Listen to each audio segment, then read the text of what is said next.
Hello साथीहरु नमस्कार welcome all of you to my channel. आजको डिस्कसनमा हामी मुख्यतः फोर लर्निङ युनिट्सलाई हामी समराइज गर्नेछौँ साथीहरु चाहिँ। र this is from the analysis of accounting information और you can say that financial accounting. Then basically I will be talking about the just in accounting equation we say that asset equals to liabilities plus equity. This is all about the liabilities and equity analysis and overall financial statement analysis भन्छौँ। र first जुन कि that's learning unit 5 is the analysis of current and contingent liability। र second भनेको हामी discuss गर्नेछौँ that's analysis of long term liabilities। Third is all about analysis of stockholder equity, and lastly we will be discussing about the financial statement analysis, friends. Okay, based on this background, let's move to the discussion on the first of all what we understand by the contingent liability साथीहरु चाहिँ। जस्तो contingent liability भनेको के बुझ्नु पर्यो भने साथीहरु चाहिँ is a contingent भन्ने बित्तिकै like you could say that जस्तो product warranty, as a seller you sell the products raw within warranty period if that product unable to perform then company could bear the responsibilities, and from the accounting point of view हामी के भन्छौँ भने that will be the contingent liability for the company।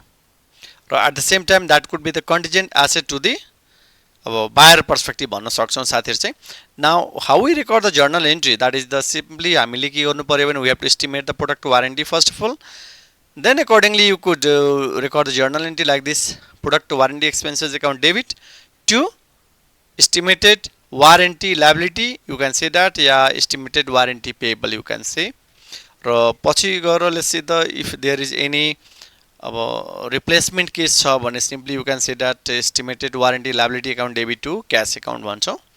Raw we have to follow the proper format, जस्तो कि अब journal entry को format हामीले use गर्नु पर्यो। now let's talk about the trade credit भन्छौँ हामी साथीहरु चाहिँ। अब trade credit or you can say that account payable अब from the buyer perspective हामी भन्छौँ that is the accounts payable, but from the seller perspective that would be the account receivable भन्छौँ साथीहरु चाहिँ। so it's just simply we can say that we buy the goods on credit informally, no any written arrangement, यसलाई हामीले spontaneous sources of short term financing पनि भन्छौँ साथीहरु चाहिँ। now what about the bills payable या commercial draft, यो भनेको this is all about an instrument is done by the seller or accepted by the buyer for payment on the expiry date भनौँ या specified period of time भन्छौँ which could be mentioned in this draft। र अर्को भनेको that's all about your notes payable। अब notes payable या sometimes we say that promissory notes। so as a buyer when we buy the goods on credit with a formal arrangement or formally you sign the documents and you promise to pay the dues figure together with the interest, त्यसलाई हामी notes payable भन्छौँ साथीहरु चाहिँ। now next one is that again you need to understand the journal entry framework, that is all about what about the recording the bank loan, that's cash account debit to notes payable, okay।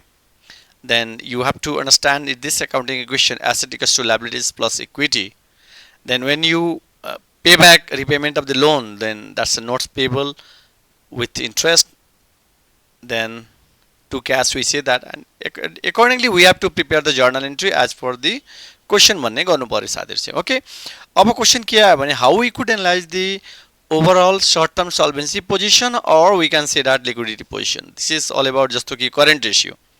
अब current ratio भनिसकेपछि we say that current asset by current liabilities, अब that's a compatible margin you can say that 2:1, अब that means current asset हाम्रो current liabilities भन्दा double हुनु पर्यो, बुझ्नु पर्यो साथीहरु चाहिँ। ओके, त्यस्तै क्याश रेशियो भनिसकेपछि cash and bank balance plus current investment by current liabilities भन्छौँ। र sometime it would be good to हामी क्विक एस रेशियो युज गर्छौँ where quick asset by quick current liabilities भन्छौँ। र क्विक एसेट भन्ने बित्तिकै हामी के गर्छौँ भने we have to exclude the prepaid expenses and inventory from the current asset भन्छौँ। Okay, this is all about you can say that short term liability analysis part। okay, now let's talk about the this is the learning unit 6, that's the analysis of long term liabilities। even these all content you'll find in the financial management 2 या corporate finance या even at the graduate level too. अब that means हामीले अब जस्तो कि bond भन्छौँ, bond भन्ने बित्तिकै when you are from the investor point of view you would be investing in the bond with the hope of getting the coupon payment, अर्को चाहिँ the company will redeem the value of your investment at the end of the maturity period भन्छौँ। र from the issuing perspective what will be the issue price of the bond भन्ने बित्तिकै हामी के गर्छौँ भने that is the present value of the coupon payment भन्छौँ plus present value of the face value of the bond भन्छौँ साथीहरु चाहिँ। You need to understand this one. that is the अब the C भनेको coupon payment भनिसकेपछि simply coupon rate into face value of the bond भन्छौँ which is usually 1000 in our case। र अर्को भनेको that is a since this coupon payment भन्ने बित्तिकै each time it will be the same, right? It could be normally semi annually या annually छ भने it will be this constant amount. That's why हामीले के गर्नुपर्ने हुन्छ भने present value interest factor annuity and this is the R required rate of return on the bond and M is the face value of the bond and PBIF भनेको मतलब since company will redeem your value of your investment at the end of the bond भन्छौँ bond duration, so is the PBIF ले multiply गर्नु पर्यो साथीहरु चाहिँ। र important point is that साथीहरु चाहिँ यदि B0 भनेको चाहिँ इट विल डिक्लाइन, कतिको डिक्लाइन हुन्छ भने जब हाम्रो YTM बढिरा छ भने the value of the intrinsic value of the bond पनि भन्छौँ। इन finance we say that what will be the intrinsic value of the bond या from accounting perspective at what price company issue the bonds। अब question के आयो भने साथीहरु चाहिँ हामीले जर्नल एन्ट्री बनाउनु पर्यो भने how we record the journal entry? So when you company issue the bond that is the cash account debit to bond payable भन्छौँ। र you have to understand साथीहरु कि हामीले अब क्यारिङ भ्यालु बुझ्नु पर्यो, एउटा main concept of the bond amortisation. अब carrying value भन्दाखेरि it's all about face value minus unamortised discount भन्ने बुझ्छौँ in case of discount bond. र if this is the case of premium then we say that face value plus unamortised premium. Then if the question is about the amortization method, then we have a two approach साथीहरु चाहिँ। One is a straight line approach and under straight line approach हामी के गर्छौँ भने we say that unamortized discount or unamortized premium divided by अब maturity period of the bond भन्छौँ। Okay, then as per the question you could prepare the premium amortization या discount amortization। Okay, then अब question के आयो भने साथीहरु चाहिँ या दैट इज अल अबाउट अब some of the features of the bond we know that कि that's a features of bond भनिसकेपछि you need to understand that these common features, okay? Par value of the bond, maturity of the bond, secured bond, unsecured bond, like that. र premium bond भन्ने बित्तिकै हामी के बुझ्छौँ भने जब let's see the YTM is lower than coupon rate या in this case value of the bond today is greater than face value छ भने that is called bond premium भन्छौँ। okay, while when you record the journal entry in this case हामी के गर्छौँ भने साथीहरु cash account debit to bond payable to premium on the bond payable भन्छौँ। but at the same time discount को case भयो भने if the YTM is greater than coupon rate या that's value of the bond is lower than face value छ भने that is called discount bond। Raw in this case हामीले journal entry गर्दाखेरि cash account debit discount on bond payable to bond payable भन्छौँ साथीहरु। okay, or there might be the par case, par भनेको मतलब YTM and coupon rate both are the same या V0 raw face value of the bond both are the same छ भने या that is the case of the issue at par भन्छौँ। okay, yeah, that is the important term that you need to understand here, that is liability for the lease। अब lease भनिसकेपछि again we can say that is the long term or medium term source of financing या it could be like your lessee and the lessor। we are discussing about from the lessee perspective। lease could be operating lease and the financial lease। operating lease ले हामीले service lease पनि भन्छौँ र financial lease or which is also known as the capital lease साथीहरु चाहिँ। र again we have to understand the lease amortization schedule and the lastly हामी के गर्छौँ भने that will be amortized over the lease period। okay, then let's move to the what about the I'm just discussing this shortly, तपाईले चाहिँ यो total revise गर्नुपर्ने हुन्छ साथीहरु चाहिँ।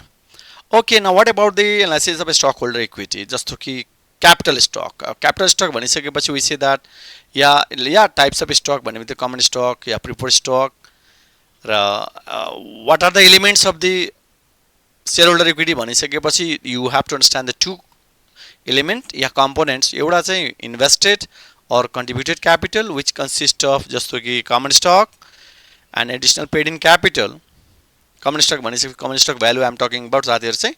And next one is that is the additional paid in capital. That means when you issue the share, company issue the share above the par value, market price of share is above the par value छ भने that is called additional paid in capital साथीहरु चाहिँ. Now second component is that return earning भन्छौं. That's the internal source of finance भन्छौं, right? And however there will be opportunity cost भन्छौं because shareholder sacrifices their current benefit of getting dividend. That's why हामी के भन्छ भने yeah there is a it involves opportunity cost.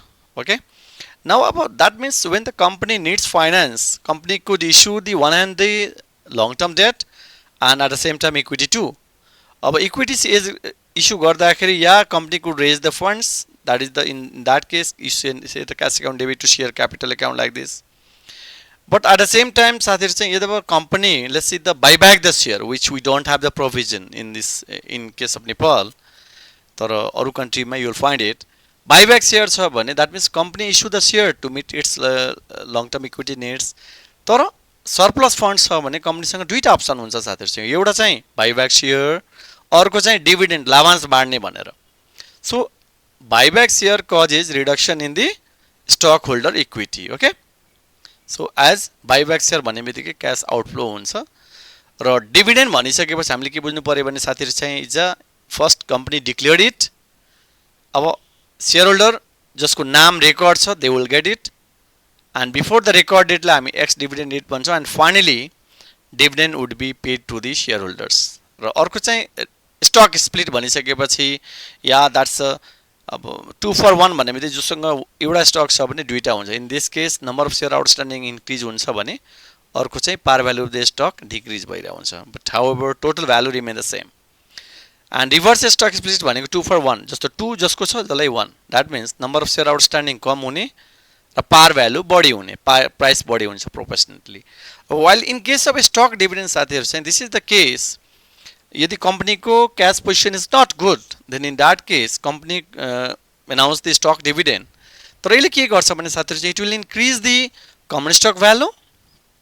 Okay, it increase the additional paid in capital if the market price is above the par value. तर it decreases the additional that's the return earnings. तर total shareholder equity भनेको के हुन्छ भने that will remain the same. So you have to understand the question first of all, then you have to move accordingly. र statement of the return earning भनिसकेपछि simply हामी के बुझ्छौं भने साथीहरु चाहिँ that is the last year return earning, current year net income, current year dividend payment, cash dividend. So this is the ending return earning. Now yeah this is the last chapter you can say that learning unit 8 that is the financial statement analysis part. अब financial statement भनिसकेपछि let's see the income statement, balance seat, cash flow statement, statement of the return earning.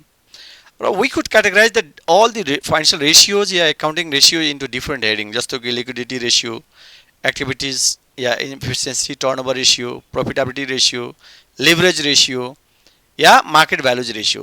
Now once you calculate your whole calculations, your job is to analyze the information too, because as a financial analyst investment analyst how you take decision, that is important. So your opinion is important, just not only you solve the questions, you have to analyze the also. So you could take the reference of statement of the cash flow is the balance sheet, including the you could apply the DuPont equation 2 which was developed in that's 1980. That's return on equity is simply you can say that return on assets into equity multiplier. Return on asset भनिसकेपछि we say that that is the return on asset total asset turnover ratio into we say that net profit margin भन्छौं. Okay, now what about the other case equity multiplier, you could find it. And more important point is that friends साथीहरु चाहिँ हामी चाहिँ practice गर्दाखेरि you have to be careful before solving the questions. You have to read the question carefully and your how you present the things, how you analyze the situation, your argument is very important. यस्तो हैन कि solve गर्यो and you sum up the questions. No, you have to summarize everything. यही भन्दै म आजको भिडियोलाई यही conclude गरे साथीहरु चाहिँ. If you really like this content, like पनि गर्नु होला र मेरो channel that is the finance guru Pawan Kumar झालाई सब्स्क्राइब पनि गर्नु होला ताकि मेरो कुनै पनि content related to finance, economics, geopolitics, investment या जेनरल अवेरनेसको कुनै पनि छ भने content, I believe that you will receive the notifications too. Thank you all of you for watching this video. Please take care all of you. Thank you.